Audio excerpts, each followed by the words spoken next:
Welcome to HD class. Like, share, subscribe and press the bell icon for further updates. Soil chapter में discuss करेंगे। Soil क्या है हमारी life में उतना ही इंपॉर्टेंट है जितना वाटर हमारे लिए इंपॉर्टेंट है। तो सॉइल चैप्टर में को डिस्कस करना बहुत ही जरूरी है। सॉइल में हम क्या डिस्कस करेंगे कि सॉइल किससे बना हुआ है, सॉइल का है क्या चीज सॉइल में, और सॉइल किस किस चीजों से बना हुआ है, उसके लेयर्स क्या क्या है, और कैसे हमने सॉइल को कंजर्व करना है, और क्या क्या रीजन है कि जिससे सॉइल जो है वो इरोड हो जाता है। तो ये सब चीजें हम इस टॉपिक में डिस्कस करेंगे।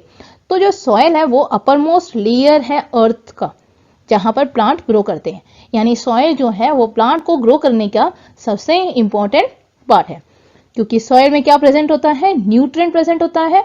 इवन सॉइल जो है वो शेल्टर देते हैं बहुत सारे माइक्रो ऑर्गेनिजम्स को और टाइनी ऑर्गेनिजम्स को। अर्थवर्म एक बेस्ट एग्जांपल है जिसे कि हम फार्मर का बेस्ट फ्रेंड कहते हैं। रीजन क्या है फार्मर का बेस्ट फ्रेंड, क्योंकि ये क्या करता है, सॉइल को डाइजेस्ट करता है और एक्सक्रीटा के फॉर्म में सॉइल को न्यूट्रिएंट प्रोवाइड करता है। इवन ये मूव करता है ना, जैसे सॉइल में मूव करता है तो इससे क्या होता है, स्पेस क्रिएट होता है और जिससे सर्कुलेशन वाटर का और एयर का होता है। तो इसलिए इसे फार्मर बेस्ट फ्रेंड बोला जाता है। तो अब सॉइल किससे बना हुआ है, तो soil is made of different particles, जैसे कि क्ले से, सिल्ट से और सैंड से, इन सब से बना हुआ है। क्या सिर्फ इन्हीं से बना हुआ है? नहीं, लेकिन जो सॉइल में जो स्मॉलेस्ट पार्टिकल्स होते हैं ना उसे हम क्ले बोलेंगे, मीडियम साइज पार्टिकल को हम सिल्ट बोलेंगे, और अलग जो जिससे थोड़ा सा जो नॉर्मल साइज का पार्टिकल है वो सैंड हो गया हमारा। अब जो है सॉइल जो है वो मिक्सचर है किसका, क्योंकि जो सॉइल है अकेला से सॉइल को हम सॉइल बोल रहे हैं, तो सॉइल में सारी चीजें मिली हुई है। कौन कौन सी चीजें हैं उसमें, क्ले भी होगा, सैंड भी होगा, रॉक पार्टिकल्स भी होंगे और डिकेड ऑर्गेनिक मैटर। अब डिकेड ऑर्गेनिक मैटर क्या हो गया, डिकेड ऑर्गेनिक मैटर जो है वो रिमेन है डेड प्लांट और एनिमल का, जिसे हम ह्यूमस बोलते हैं, जिसे हम क्या बोलते हैं, ह्यूमस। ह्यूमस का मतलब हो गया डिकेड ऑर्गेनिक मैटर। यानी कि आपने देखा होगा कभी पार्क में या कहीं गार्डन में कहीं पर भी जो पत्ते गिरते हैं मिट्टी के ऊपर, तो थोड़े दिन के बाद वो पत्ते जो है वो खत्म हो जाते हैं। कहाँ चले जाते हो, वो सॉइल के साथ मिक्सअप हो जाते हैं और क्या बनाते हैं, ह्यूमस। तो ह्यूमस की क्या जरूरत है, ह्यूमस जो है वो न्यूट्रिएंट ऐड करता है सॉइल में, जिससे सॉइल की फर्टिलिटी क्या होती है, बढ़ जाती है। और प्लांट अगर उस फर्टाइल सॉइल में ग्रो करता है तो वो हेल्दी होता है और उसमें न्यूट्रिएंट अच्छा होता है। तो यानी कि आप जो अगर अच्छे हेल्दी सॉइल वाले प्लांट खाते हो तो आपकी जो ग्रोथ होती है वो अच्छी होती है। अब आता है लेयर ऑफ सॉइल। कितने लेयर्स है, 3 लेयर्स, टॉप सॉइल, सब soil, bed rock. Top soil जो है वो टॉप में पाया जाता है, सब सॉइल मतलब बीच में, एंड बेड रॉक एकदम बेड की तरह यानी बेस में पाया जाता है। इसके नीचे वाटर टेबल आता है, यानी जो वाटर होता है वो इसमें से जाके यहां तक पहुंच जाता है। तो जब बोरिंग लगाते हैं या ट्यूबवेल लगता है तो पानी कहाँ से आता है, जमीन के अंदर से आता है ना, वो कहाँ पर होता है, पानी यहाँ पर होता है स्टोर। ठीक है, अब जो है टॉप सॉइल में ह्यूमस भी होता है। ठीक है, ह्यूमस से क्या होता है, प्लांट ग्रो करते हैं, उसे न्यूट्रिएंट मिलता है। ठीक है, और दूसरा यहाँ पर रेन वाटर को ह्यूमस, इसमें जो होता है स्पेस होता है जिससे कि जो रेन वाटर होता है वो सीधा वाटर टेबल तक पहुंच जाता है। ठीक है, सब सॉइल जो layer below the top soil, इसमें मिनरल्स होते हैं सिर्फ, और बड़े बड़े जो ट्रीज होते हैं उनके रूट ही यहाँ तक पहुंच पाते हैं और यहाँ से न्यूट्रिएंट लेते हैं। बेडरॉक बॉटम लेयर, जिसे हम बेडरॉक बोलेंगे, यहाँ पर जो है कभी कभी आपने देखा होगा कि जो बेडरॉक है वो आप जब फील्ड में फार्मिंग जो फार्मर जो फील्ड में करते हैं ना तो वहाँ बेडरॉक आ जाते हैं। ऐसा कैसे हो जाता है कि वो तो इतना डीपेस्ट होता है, ऐसा नहीं होता। कुछ बेडरॉक जो है वो 1 से 2 मीटर डेप्थ तक ही होते हैं, पाए जाते हैं, बड़े आराम से मिल जाते हैं, और कुछ 100 से 200 मीटर, तो वेरी करता है हर एक जगह पर। ठीक है, तो अब आता है आपका फॉर्मेशन ऑफ सॉइल। सॉइल कैसे बना, सॉइल जो है वो, क्योंकि सॉइल कैसे है, किससे बना हुआ है, क्ले से है, सिल्ट से है, डिकेड से आपने पढ़ा कि सॉइल कैसे बना हुआ है। अब सॉइल बना कैसे है, किसकी वजह से बना है, रॉक के ब्रेक डाउन होने की वजह से, जिसे हम वेदरिंग बोलते हैं, यानी वेदरिंग की वजह से सॉइल बना है। अब कभी भी वेदरिंग शब्द आएगा it means that breaking down of rock को हम क्या बोलेंगे, वेदरिंग, वेदरिंग ऑफ रॉक। ठीक है, अब ब्रेकिंग रॉक जो है वो क्या हुआ, ब्रेक डाउन हो गया। अब रॉक कैसे ब्रेक डाउन हुआ, या तो आपने उसे तोड़ा होगा या तो किसी ने तोड़ा होगा तब जाके रॉक टूटेगा, कि और भी कोई तरीका है जिससे रॉक टूट सकता है। यस, ये जो है, क्योंकि उस समय तो हम थे नहीं जब ये सॉइल बना था, तो ये हुआ है विंड, वाटर और आइस, जिसकी वजह से रॉक जो है वो ब्रेक डाउन हुआ। ठीक है, अब आइस कहाँ से आ गया? जो माउंटेन है वहां में क्या होते हैं? आइस होते हैं। ठीक है, और जो सॉइल है ना वो बहुत ही स्लोली बनता है, क्योंकि एयर, वाटर और उसके एक्शन से बनता है, नेचुरली बनता है। आप नहीं कर रहे हो तो आपके उसमें वो नहीं चलता है, तो ये नेचुरली बनता है, तो बहुत ही स्लो बनता है।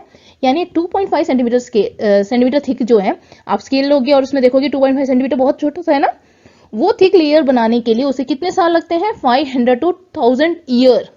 तो कितना इंपॉर्टेंट है सॉइल हमारे लिए? बहुत ही इंपॉर्टेंट है। और जो टॉप सॉइल है वहां ये प्लांट ग्रो करते हैं, और वो कितना न्यूट्रिशियस है, यानी उसमें कितना फर्टाइल होता है, वो सॉइल जो है वो बहुत ही फर्टाइल सॉइल होता है।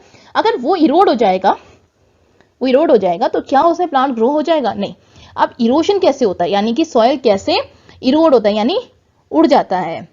सबसे पहले जो कारण है वो है रनिंग वाटर। अगर रनिंग वाटर से क्या होता है, जो सॉइल है वो इरोड हो जाता है। जैसे ही पानी का, जैसे बारिश होती है वो ऊपर पड़ती है, किसी भी रेत के ऊपर या सॉइल के ऊपर पड़ती है ना, तो क्या होता है, वो अपने साथ उसे बह के ले जाती है, अगर उसे किसी ने होल्ड करके नहीं रखा हो। ठीक है, तो अब ये होल्ड कैसे करेंगे वो तो आप आगे पढ़ोगे कि कैसे हम उसे रनिंग वाटर से बचा सकते हैं। तो यानी स्लोप अगर हिल एरिया में है तो फटाफट आराम से वो निकल जाएगा। तो रिवर फ्लो अगर बहुत स्पीड है, यानी बारिश बहुत तेज आ रही है या रिवर बड़ा फ्लो कर रहा है, तो अपने साथ अपनी वो मिट्टी को ले जाता है। दूसरा है हमारा रीजन जिसकी वजह से वो इरोशन हो जाता है, वो है विंड। विंड से क्या होता है कि जैसे वो हवा, यहाँ पर आपको दिख रही है इमेज में, कि जैसे हवाई और रेत ऐसे उड़ के चला गया या मिट्टी ऐसे उड़ के चली गई, तो एक जगह से दूसरी जगह पर उड़ के चली जाती है। तो कुछ जगह पर इसका जो नक्शा भी है वो भी चेंज हो जाता है, यानी कि रॉक के शेप्स को चेंज कर देता है, और सैंड ड्यून्स ही बनाते हैं, जैसे सैंड होता है ना तो सैंड ड्यून बना देते हैं। तो यहाँ पर ये भी एक रीजन है, विंड जो है वो भी एक रीजन है सॉइल इरोशन का।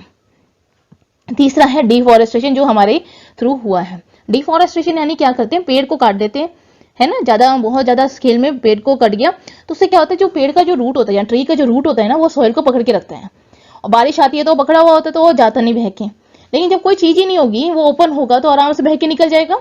तो soil deforestation is also the main reason for soil erosion. अब कैसे हम इसे बचाएं? तो सॉइल कंजर्वेशन आया हमारा। Soil conservation means the prevention of soil from erosion is called soil conservation.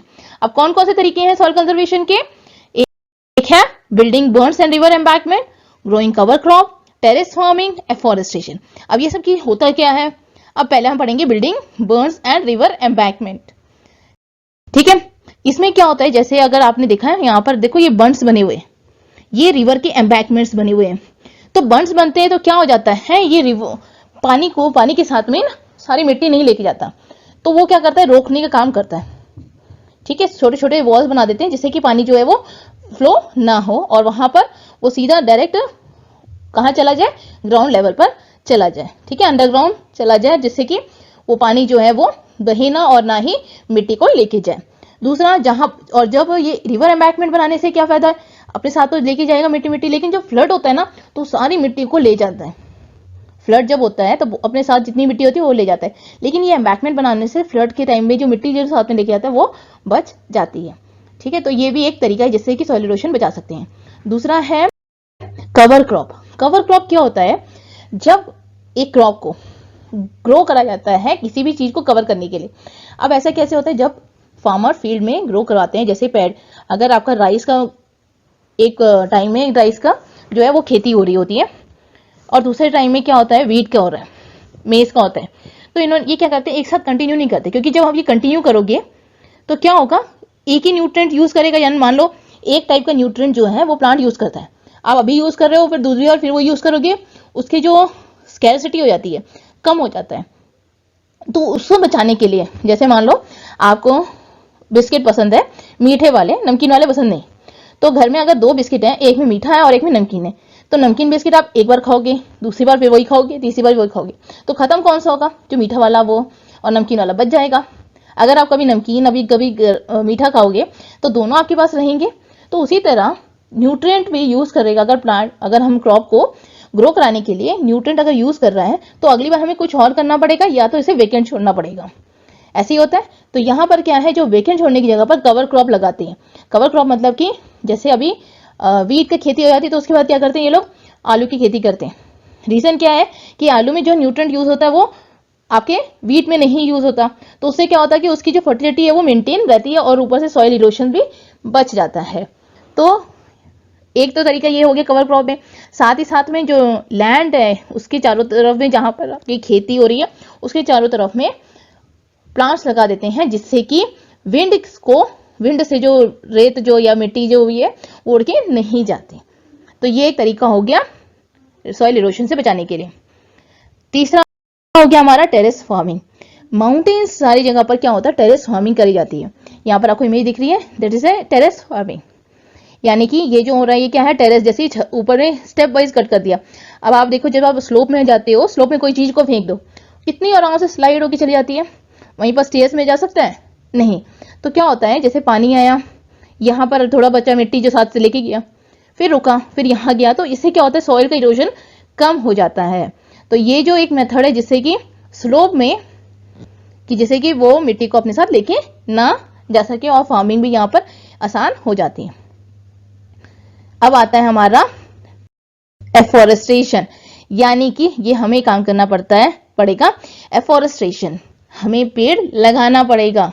अगर ट्री कटता है तो वहां पर प्लांट हमें लगाना ही है। क्यों? क्योंकि जितना हम प्लांट लगाएंगे हम अपनी मिट्टी बचाएंगे, और मिट्टी बचेगी तो हमारे लिए ही फायदा है ना। तो afforestation is the act of planting more and more tree to increase the forest cover. ठीक है, तो यहाँ पर अगर आपको कहीं पर भी ओपन एरिया दिखता है तो वहां पर सैपलिंग लगाओ, जिससे कि आपका जो एक तरह से क्या हो जाता है, आप अपनी तरफ से थोड़ा सा इफेक्टिव मेजर दे सकते हो या कंट्रीब्यूशन दे सकते हो सॉइल को बचाने में। ठीक है, तो हमने क्या क्या पढ़ा है इसमें सॉइल चैप्टर में, layer of soil, top soil, सब सॉइल एंड बेडरॉक, कैसे सॉइल फॉर्मेशन होता है, ठीक है, और सॉइल किससे बना हुआ है, causes of soil erosion, soil conservation कैसे करना है हमने, और कैसे हम सॉइल इरोजन से अपने आप को बचा सकते हैं, यानी अपनी मिट्टियों को बचा सकते हैं। तो आई होप आपको ये समझ आया। कोई प्रॉब्लम आती है कमेंट बॉक्स में लिखिए। अगर वीडियो पसंद आई तो लाइक कीजिए, शेयर कीजिए और सब्सक्राइब कीजिए।